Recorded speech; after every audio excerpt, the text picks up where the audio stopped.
Hello student, आज से आपकी जो क्लास है आगे बढ़ रही है। डिटर्मिनेंट्स पढ़ रहा है यहाँ पर। डिटर्मिनेंट्स में जो है व्युत्क्रमणीय आव्यूह, शुरू के कुछ एक क्लास तुम्हारी डिटर्मिनेंट्स की हो चुकी है।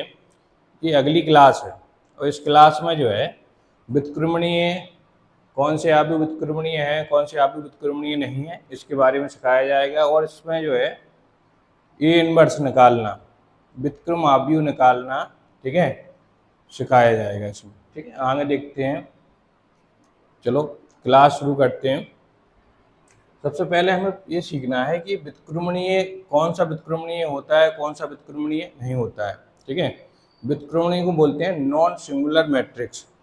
व्युत्क्रमणीय को क्या बोलते हैं? Non singular matrix. और सिंगुलर मैट्रिक्स जो होता है वो अव्युत्क्रमणीय होता है। अब ये होता क्या है व्युत्क्रमणीय अव्युत्क्रमणीय? जिस मैट्रिक्स का हम व्युत्क्रम निकाल सकें वो व्युत्क्रमणीय है। जिस मैट्रिक्स का हम व्युत्क्रम निकाल सकें वो व्युत्क्रमणीय है, और जिसका व्युत्क्रम नहीं निकाल सकें वो व्युत्क्रमणीय नहीं है। ठीक है, अब व्युत्क्रम क्या होता है? व्युत्क्रम माना ए इनवर्स। जिसका ए इनवर्स हम निकाल सकते हैं वो व्युत्क्रमणीय है, जिसका ए इनवर्स नहीं निकाल सकते वो व्युत्क्रमणीय नहीं है। ठीक है, देखें, हमें पता है ए इनवर्स का जो फार्मूला होता है वो एडजॉइंट ए बटे एडजॉइंट ए अपॉन मॉड ए होता है। एडजॉइंट ए अपॉन मॉड ए। अगर मॉड ए, जो मॉड ए है वो अपॉन में है, मॉड ए का मान अगर 0 होगा तो फिर ए इनवर्स नहीं निकलेगा। तो मॉड ए का मान अगर 0 है तो जो वो है वो व्युत्क्रमणीय नहीं है। ठीक है, व्युत्क्रमणीय नहीं है। ठीक है, मतलब ए इनवर्स नहीं निकाल सकते उसका। जिसमें मॉड ए इक्वल टू अगर 0 आ गया तो उसका ए इनवर्स निकालना संभव नहीं है। मतलब लिख देते हैं ए इनवर्स का कोई अस्तित्व नहीं है, ए इनवर्स निकालना संभव नहीं है। ठीक है, जिसमें व्युत्क्रमणीय नहीं है। और mod A not equal to 0 है तो व्युत्क्रमणीय है। तो दो फॉर्मूला मिल गए हमें। व्युत्क्रमणीय है तो mod A not equal to 0, व्युत्क्रमणीय है तो mod A not equal to 0, और मॉड ए बराबर 0 है तो व्युत्क्रमणीय नहीं है। व्युत्क्रमणीय नहीं है, इसे सिंगुलर मैट्रिक्स कहते हैं। क्या कहते हैं? Singular matrix. और व्युत्क्रमणीय है तो मतलब नॉन सिंगुलर मैट्रिक्स है। ये क्या है? Non singular matrix. अब नॉन सिंगुलर मैट्रिक्स, जो हमारा सिंगुलर मैट्रिक्स है, अगर कभी लिख के आए सिंगुलर मैट्रिक्स है तो सिंगुलर मैट्रिक्स मतलब मॉड ए इक्वल टू 0। अब मॉड ए का मान निकालें। सबसे पहले मॉड ए के मान से काम है। तो मान ली ए बराबर है तो इसका मॉड ए निकालें। तो मॉड ए बराबर सबसे पहले ऐसे में गुना, कितना आ गया 8 माइनस 3 तो +3 हो जाए, कितना आ गया 11। अब 11 जो हमारा आया है तो 11 का मतलब है कि मॉड ए का मान नॉट इक्वल टू 0 आया है, मतलब 0 नहीं आया। क्या नहीं आया? 0 नहीं आया। जो मॉड ए का मान है हमारा वो 0 नहीं आया। अब 0 नहीं आया तो इसका मतलब ये कौन सा हो गया? ये व्युत्क्रमणीय है। व्युत्क्रमणीय है मतलब नॉन सिंगुलर मैट्रिक्स है। इसका ए इनवर्स निकालना संभव है। जिसका मान अगर 0 नहीं आ रहा है उसका ए इनवर्स निकालना संभव है। इसका मतलब हुआ है व्युत्क्रमणीय है।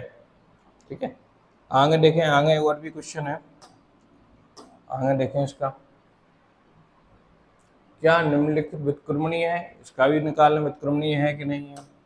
कैसे निकालेंगे व्युत्क्रमणीय है कि नहीं है? अगर व्युत्क्रमणीय निकालना है तो क्या करना है? मॉड ए निकालना है। क्या निकालना है हमें?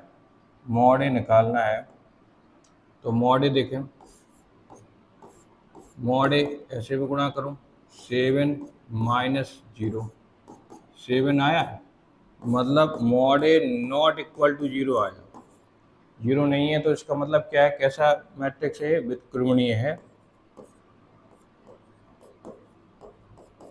व्युत्क्रमणीय है। ठीक है, नॉन सिंगुलर मैट्रिक्स है। ये कैसा है? नॉन सिंगुलर मैट्रिक्स, व्युत्क्रमणीय है। इसका ए इनवर्स निकालना संभव है।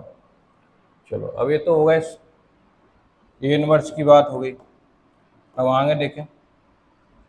अब आगे व्युत्क्रमणीय है कि व्युत्क्रमणीय नहीं, इसका भी निकाल लेना। अगर मॉड ए बराबर 0 आए तो व्युत्क्रमणीय नहीं है, और अगर मॉड ए बराबर नॉट इक्वल टू 0 आए तो व्युत्क्रमणीय है।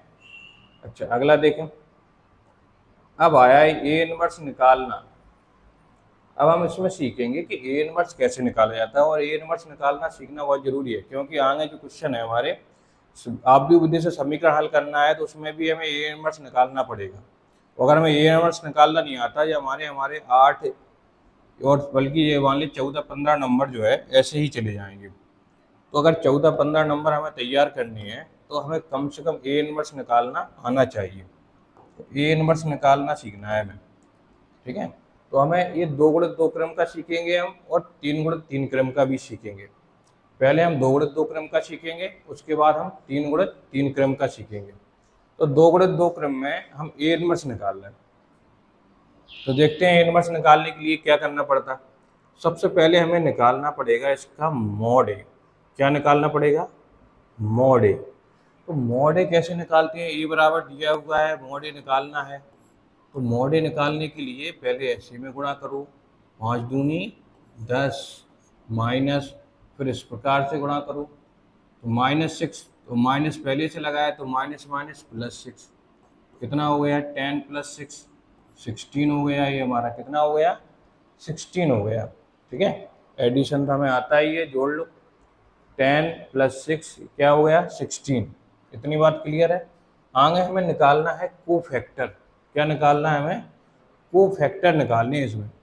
ए इनवर्स निकाल रहे हैं, इनवर्स निकालने के लिए सबसे पहले हमें मॉड ए निकालना पड़ेगा। अगर ये मॉड ए का मान 0 आ जाता तो यहीं हम लिख देते कि ए इनवर्स निकालना संभव नहीं है, क्योंकि ए इनवर्स का कोई अस्तित्व नहीं है। तो मॉड ए बराबर 0 नहीं आओ तो इसका मतलब है ए इनवर्स निकालना संभव है। तो हम ए इनवर्स कैसे निकालते हैं? सबसे पहले तो हमने मॉड ए निकाल लिया। क्या निकाल लिया हमने? मॉड ए। अब मॉड ए के बाद हम इसमें निकालेंगे कोफैक्टर। हिंदी में इसको बोलते हैं सहखंडज, इंग्लिश में बोलते हैं कोफैक्टर। कोफैक्टर को हम सी से या ए से भी प्रदर्शित करते हैं, C11, C12, ठीक है, और C21 और C22। ये 4 पद हैं। ये 4 पद हमें निकालने हैं, C11, C12, C21, C22, ये निकालने हैं। तो देखो हम कैसे निकालेंगे C11, 12। अगर C11 हम निकाल रहे हैं, क्या निकाल रहे हैं? C11। तो जिनके जो आई और जे हैं, ये आई होता है आगे वाला, पीछे वाला जे, जिन्हें ऐड करना है। 1 1 को ऐड करो, कितना होगा? 2 होगा। 1 1 को ऐड करेंगे तो क्या होगा? 2 होगा। और 2 जो आया है वो कैसी संख्या है? सम है कि विषम है? अगर सम संख्या है तो हमारा प्लस आएगा, और विषम संख्या है तो हमारा क्या आएगा? माइनस आएगा, ठीक है। तो हमने ऐड किया, 1 1 कितने हो गए? 2। 2 है तो हमने प्लस लगा दिया, मतलब सम संख्या है तो प्लस लगा दिया। और 1 और 2, 1 और 2 कितना होता है? 3 होता है। तो 3 कैसी है? हमारी विषम संख्या है। विषम संख्या में हमें माइनस लगाना है, और सम में क्या लगाना है? प्लस लगाना है। 2 और 1 विषम, माइनस लगा दिया। 2 और 2 4, सम हो गया तो प्लस लगा दिया। तो पहला काम हमने सीखा कि प्लस माइनस लगाना। प्लस माइनस कैसे लगाते हैं? इन अंकों को जोड़ते हैं। अगर हमारे जो ऐड करेंगे तो कितना होगा? अगर जिन लोग दोनों संख्याओं को ऐड करेंगे, ऐड करने पर सम संख्या आ रही तो प्लस लगाना है, और विषम संख्या आ रही तो माइनस लगाना है, ठीक है। ऐड करने पर सम संख्या आए तो प्लस, और विषम संख्या आए तो माइनस। क्लियर है इतनी बात? चलो, इसके बाद हम करेंगे कि C11 का मान निकालना है। तो C11 का मान निकालने के लिए जो 1 1 है वो पहला पद है ये हमारा, ठीक है। जो C11 है उसे निकालने के लिए ये 1 1 के सामने वाले बंद हो जाएंगे, इसके नीचे वाले भी बंद हो जाएंगे, ठीक है। अब कितने दिख रहा है? केवल 2 दिख रहा है। कितने दिख रहा है? 2। तो 2 लिख देंगे इसमें। कितना आंसर आएगा हमारा? 2। ये C11 का मान आ गया हमारा, ठीक है। C11 का मान आ गया C21, इतना आ गया C11 का मान। अब A12 का मान निकालना है, ये 12 का मान निकाला कितने का? इसमें इसको बंद कर लेंगे, इसको भी बंद कर लेंगे। कितना दिख रहा है? ठीक है, कितना दिख रहा है हमें? केवल 2 दिख रहा है। कितने दिख रहे हैं? 2। तो यहाँ 2 लिख देंगे, ये -2 हो गया। कितने आ गए? -2। अब 21 का मान निकालना, C21 का मान अगर हमें निकालना है तो 21 का मान निकालना, ये बंद हो गया, ये बंद हो गया। कितने दिख रहा है? -3। तो यहाँ -3 लिख दिए। अच्छा, C21 का मतलब है ये वाला पद। अब इसके सामने इसके देखो, जो C21 है या 22 है, जो भी है, वो अपने आगे पीछे और ऊपर नीचे बंद कर देता है। ठीक है, आमने सामने बंद कर देगा, तिरछे में बंद नहीं करेगा। तिरछे में खुले रहेंगे और आमने सामने ऐसे बंद हो जाएंगे इसके। कितने दिख रहा है? -3। तो कितना हो गया? +3 हो गया। अब ये C22 देखें, C22 निकालना है अगर हम, ठीक है, तो 22 के लिए ये बंद हो जाएगा, ये भी बंद हो जाएगा। कितने दिख रहे हैं? 5 दिख रहा है। तो कितने हो गए? +5। तो हमारा एक ऑब्व्यू बन गया सी। कैसा ऑब्व्यू बन गया हमारा? देखें, C11 का मान 2 और C21 का 11, फिर 12 -2, फिर 21 का 3 और 5। ये हमारा C आ गया। ठीक है, अब इससे हम निकालेंगे एडजॉइंट ऑब्व्यू। एडजॉइंट ए बराबर होता है C डैश के। किसके बराबर होता है? C डैश के। तो हमने C डैश निकालना है। तो C डैश निकालने के लिए C है हमारा, C दिख रहा है, C है जो, उसमें स्तंभ को पंक्ति में बदल देते हैं। क्या करते हैं? उसको स्तंभ को पंक्ति में लिख देते हैं। ये स्तंभ दिख रहा है 2 और 3, तो ये स्तंभ है, इसको पंक्ति में लिखेंगे। यहाँ पंक्ति में लिख दिया हमने 2 और 3। क्लियर है? इसके बाद ये वाला स्तंभ है, इसको भी हम पंक्ति में लिख देंगे, -2 और 3। ये हमारा क्या आ गया? Adjoint A. क्या आ गया हमारा? एडजॉइंट ए। अच्छा, एडजॉइंट ए आ गया। अब निकालना क्या है हमें? ए इनवर्स निकालना है। ए इनवर्स पूछा है उसने, तो ए इनवर्स अगर हमें निकालना है तो ए इनवर्स हम कैसे निकालेंगे? ए इनवर्स बराबर होता है हमारा adjoint A upon mod A. Adjoint A upon mod A हमारा ए इनवर्स होता है। क्या होता है हमारा? ए इनवर्स होता है एडजॉइंट ए अपॉन मॉड ए। ठीक है, अब हम एडजॉइंट ए की मॉड ए की वैल्यू कैसे निकालें? मॉड ए की वैल्यू सबसे शुरू में आई थी, क्या आई थी? 16। क्या आई थी? 16। तो 1/16। अच्छा, एडजॉइंट ए की वैल्यू कितनी है? एडजॉइंट ए की वैल्यू देखो, एडजॉइंट ए की वैल्यू ये देगी, कितनी देगी? 2, 3, -2, 3। ठीक है, ये हमारी एडजॉइंट ए की वैल्यू आ गई। तो ये हमारा आंसर आ गया ए इनवर्स इक्वल टू 1/16 और 2, -2, 3, 3। ठीक है, ये आ गया। अच्छा, देखो, सबसे पहले हमने मॉड ए निकाला। मॉड ए के बाद कोफैक्टर निकाले, C11, C12, C21, C22। ये चारों कोफैक्टर निकाल के यहाँ C बराबर लिख दिया। 11 का मान, यहाँ 12 का, यहाँ 21 का, यहाँ 22 का। इस C बराबर हमारा एक ऑब्व्यू बन गया। C से हम एडजॉइंट ए निकाल रहे हैं, तो C से एडजॉइंट ए निकाल भी के लिए एडजॉइंट ए बराबर होता है C डैश। क्या होता है? C डैश होता है। तो C डैश कैसे निकालते हैं? डैश निकालने के लिए स्तंभ को पंक्ति में बदल देते हैं। ये स्तंभ उठाया और पंक्ति में लिख दिया, इसको भी स्तंभ को उठाया, इसको भी पंक्ति में लिख दिया, तो ये हमारा C डैश हो गया। क्या हो गया? ये हमारा C डैश। अब ए इनवर्स निकालना है, तो adjoint A upon mod A. Adjoint A upon mod A, 1/16। तो मॉड ए का जो मान है वो कितना है? 16 है। तो 1/16 और एडजॉइंट ए का मान, एडजॉइंट ए का मान है ये, यहाँ से कॉपी कर लिया, ये कॉपी करके यहाँ लिख दिया पूरा। तो 1/16 और ये कॉपी करके लिख दिया पूरा, कुछ नहीं है। ये हमारा ए इनवर्स की वैल्यू आ गई। ठीक। अच्छा, ए इनवर्स निकालना हम सीख गए, लेकिन हम आप लोगों को एक तरीका और भी सिखा सकते हैं, जिससे हमें ये पता लग जाए कि हमारा आंसर गलत है कि सही है। ठीक है, हम अपना सवाल भी चेक कर सकते हैं। हम आपको एक शॉर्ट ट्रिक सिखाएंगे। ये शॉर्ट ट्रिक से डायरेक्ट ए इनवर्स निकालें, सवाल से सीधा ए इनवर्स कैसे निकालते हैं वो सीखते हैं। ठीक है, देखें, सवाल से डायरेक्ट ए इनवर्स निकालना सीख रहे हैं। कैसे निकालते हैं?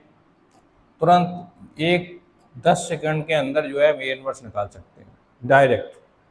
देखो कैसे निकालेंगे ए इनवर्स 10 सेकंड के अंदर। सबसे पहले ए इनवर्स निकालना है डायरेक्ट, तो हमें इससे क्या होगा, इससे ये पता लग जाए कि हमारा आंसर जो है गलत है कि सही है। ठीक है, हमारा फिर आंसर गलत नहीं होगा क्योंकि हमें पहले से पता है कि आंसर क्या है। तो आंसर निकालना सीख रहे हैं। आंसर निकालना है, कुछ नहीं करना है, जो हमें ए दिया हुआ है ये लिख लो, ये दिख रहा है, इसे में 5 और 2 दिए हुए हैं। कितने दिए हैं? 5 और 2। तो 5 और 2 को आपस में चेंज कर दो, 2 यहाँ लिख दो और 5 यहाँ, ऐसा कर सकते हो। ऐसा करने में कुछ नहीं है, ये दिख रहे हैं तुम्हें 5 और 2, इनको आपस में बदल दो, 2 ऊपर लिख दो 5 नीचे लिख दो, इसमें कुछ नहीं है इसमें करने में। और इधर जो है ये वाली जो संख्याएं दिख रही हैं, इन संख्याओं में कर दो माइनस का मल्टीप्लाई। माइनस का मल्टीप्लाई करेंगे इसमें तो क्या हो जाएगा, ये प्लस के 3 हो जाएंगे और ये माइनस के 2। क्लियर है इतना? और 1/mod a, 1/mod a लिखना है। mod a लिखना है तो ऐसे में गुणा करो, क्या होगा 10 और माइनस ऐसे में +6 हो जाएंगे। यहाँ कितने आ गए? 16 आ गए। ये हमारा आंसर आ गया ए इनवर्स का। तो हमें तुरंत जो है हम डायरेक्ट सवाल से सीधा आंसर निकाल सकते हैं। ठीक है, ये मतलब आगे कंपटीशन में तो काम में आएगा ही। और अभी भी हमें जो है आंसर पता लग गया है पहले से, तो हमारा सवाल गलत नहीं होगा। सवाल गलत होने के चांस ना के बराबर है। ठीक है, अभी भी अगर सवाल गलत हो जाए तो बेकार है फिर। ठीक, चलो आगे देखते हैं, अगला क्वेश्चन देखते हैं। अगले क्वेश्चन में ए इनवर्स निकालना है। ये 3 × 3 क्रम का है। ये जो क्वेश्चन है वो कितने का है? 3 × 3 क्रम का। अभी हमने देखा 2 × 2 क्रम का देखा था, अब ये क्या है? 3 × 3 क्रम का है। अब 3 × 3 क्रम में हम ए इनवर्स निकालना सीख रहे हैं। तो देखते हैं 3 × 3 क्रम में ए इनवर्स कैसे निकालेंगे। ए इनवर्स निकालने के लिए 3 × 3 क्रम का जो है वो लगाना है हमें। ठीक है, देखो 3 × 3 क्रम का, 3 × 3 क्रम, रोक दे।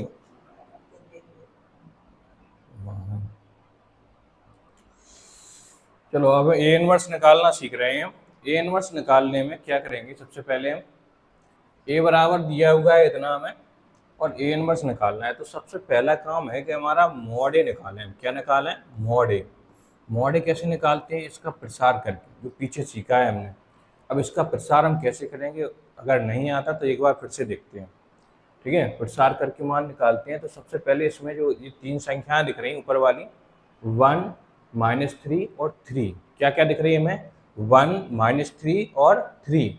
तो 1 -3 और 3 में सबसे पहले 1 को नोट करते हैं। 1 को हमने नोट कर लिया और हम देखते हैं 1 को नोट करने के बाद हमने इसे भी बंद कर दिया और इसे भी बंद कर दिया। अब ऐसे में मल्टीप्लाई करेंगे, कितना हो गया? 2 और 2 × 2 4 और ऐसे में माइनस का 0। ये हो गया हमारा 4 - 0। ठीक है, इसके बाद फिर माइनस लगाएंगे तब दूसरी संख्या उतारेंगे। अब माइनस लगा के हम दूसरी संख्या उतार रहे हैं, हम देख रहे हैं कि दूसरी संख्या तो हमारी -3 है। क्या है दूसरी संख्या हमारी? -3 है।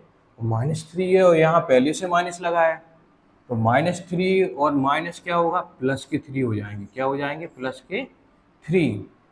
अब +3 हो जाएंगे। अब इसके नीचे वाले जो -3 की बीच वाली लाइन हमने बंद कर ली। अब इन दोनों का मल्टीप्लाई करोगे कितना होगा? 4 होगा। 4 माइनस और -12, 4 माइनस -12 मतलब +12 हो जाएंगे। इसके बाद हम देखते हैं कि तीसरी संख्या हमने उतारी। तीसरी संख्या कितनी है हमारी? 3 हमने उतार ली। तो 3 के बाद हम देखते हैं 3 ये बंद कर ली, तो क्या बचे हमारे? 0 - 6। 0 - 6। अब कितना आएगा बताओ? ये आ गए 4 आ गए, ये 63 या 48 आ गए और इधर कितने आ गए? -18। ठीक है, अब ये हमारा ये सॉल्व करके 34 आए। कितने आए हमारे? 34। तो mod a की वैल्यू हमारी आ गई 34। ठीक है, तो सबसे पहले हमने mod a की वैल्यू निकालना सीखा। अब इसके बाद हम देखते हैं कि mod a की तो हमने निकाल ली। अब क्या निकालना है हमें? कोफैक्टर। वैसे ही करना है जैसे हम 2 × 2 क्रम का करते हैं, वही सिर्फ सब चीज़ें इसमें निकालनी है जो उसमें निकालनी थी।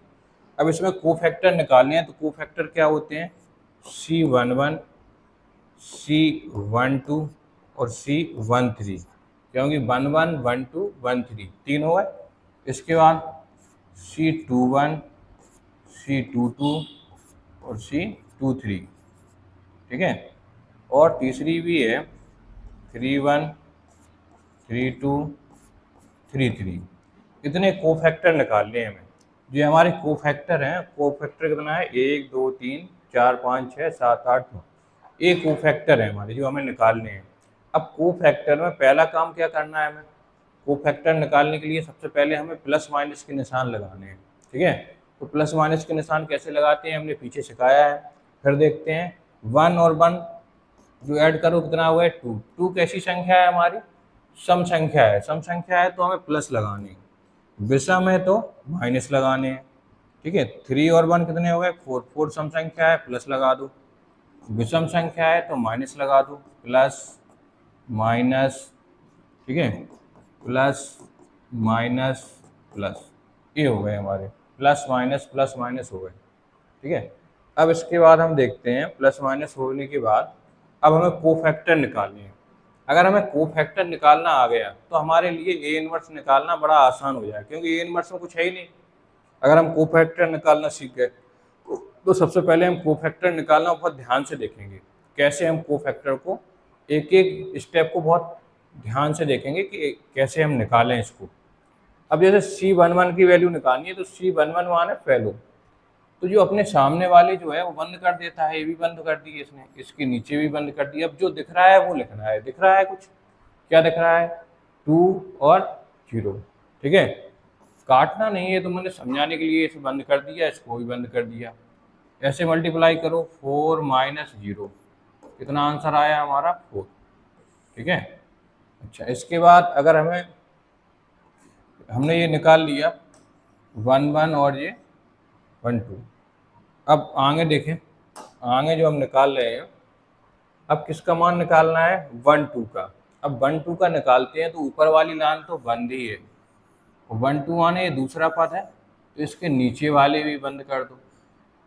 अब क्या दिख रहा है, ये दिख रहे हैं चारों पद, तो ऐसे में मल्टीप्लाई करो, क्या होगा बताओ, 4 और माइनस 12 तो प्लस के 12, ठीक है, कितने हो गए, माइनस के 16, ठीक। अब देखते हैं 130, 13 का निकालते हैं। 13 का निकालने के लिए 13 का देखो, 13 माना है ये वाला पद। अब ये वाला जो पद है इसके सामने वाली तो बंद करने पड़ेंगे, इसके नीचे भी बंद करने पड़ेंगे। अब कितना दिख रहा है, जो दिख रहा है उनका मल्टीप्लाई करो, पहले ऐसे में फिर माइनस लगा के ऐसे में, 0 और -6, -6 आ गया, कितना आ गया, -6। अच्छा, अब 2 1 का मान निकालते हैं, और 2 1 का मान हमें निकालना है तो देखें कैसे निकालते हैं 2 1 का मान।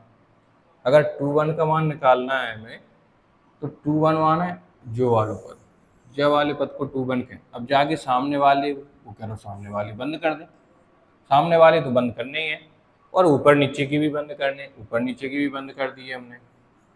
अब देखें, अब इसका इसमें मल्टीप्लाई करो, -6, ठीक है, और -0, -6 -0 कितना हो गया, प्लस के 6 हो गए, प्लस के 6। अब इसके बाद अगला देखें, 2 2 कैसा निकालना है हमें, 2 2 निकालना है, तो 2 2 निकालने के लिए यही तो पद होगा 2 2। अब इसके सामने वाले बंद कर दिए, तो लाइन बीच वाली बंद है, और इसके ऊपर नीचे की भी बंद है।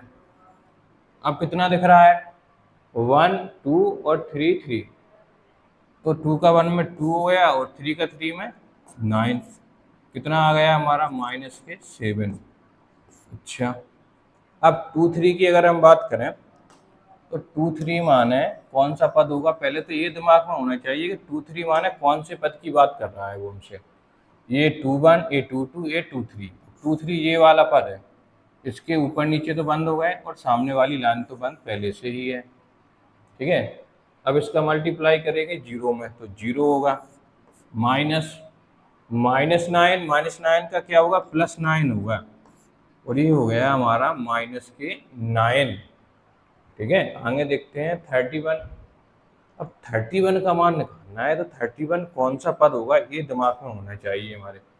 अब 31 जो हमारा पद है वो कौन सा होगा बताओ।